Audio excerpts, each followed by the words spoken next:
Canada's two largest condo markets, Toronto and Vancouver, are going through a sharp correction after years of rapid growth.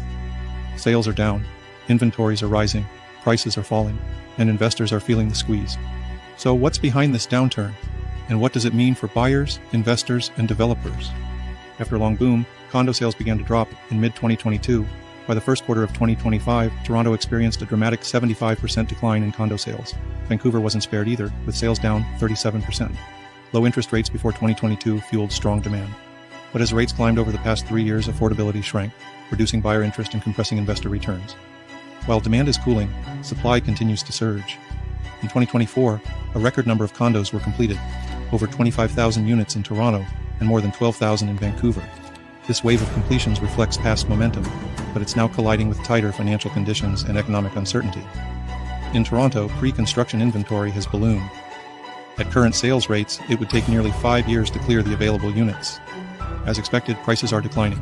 Between 2022 and the first quarter of 2025, resale condo prices dropped 13.4% in Toronto and 2.7% in Vancouver. This is a big shift from the 19% gains seen in both cities leading up to 2022. Many investors who bought at the peak are now holding properties worth less than they paid, and some are struggling to secure financing as appraised values drop before closing.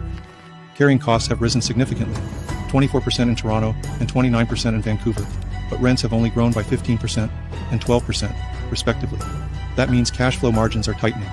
In some cases, Toronto investors are now facing potential capital losses of up to 6% on recently completed pre-construction units. It's a tough environment to make condo investments pencil out.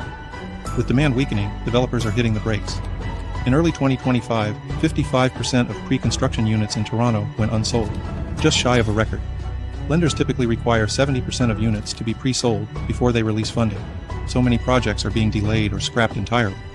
Some developers are shifting toward purpose-built rentals, taking advantage of government programs, but cancellations are way up, 5 to 10 times higher than in 2022. For buyers and renters, today's market offers some short-term relief. Prices and rents are lower, and more units are available. But the longer-term risk is that canceled projects today mean fewer completions in the future, deepening Canada's ongoing housing shortage. What looks like relief now could become a bigger affordability crisis later. The outlook remains muted. With high completions, soft demand, and rising costs, we're unlikely to see a quick rebound in prices or rents.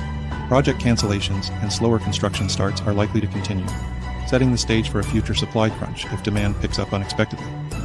For buyers and investors, the coming months may offer opportunities, but caution and long-term thinking will be essential in navigating the shifting market. If you found this market update helpful, stay informed by subscribing for more insights on real estate trends in Canada. Whether you're a buyer, investor, or developer, timing and strategy matter more than ever. Reach out to me today.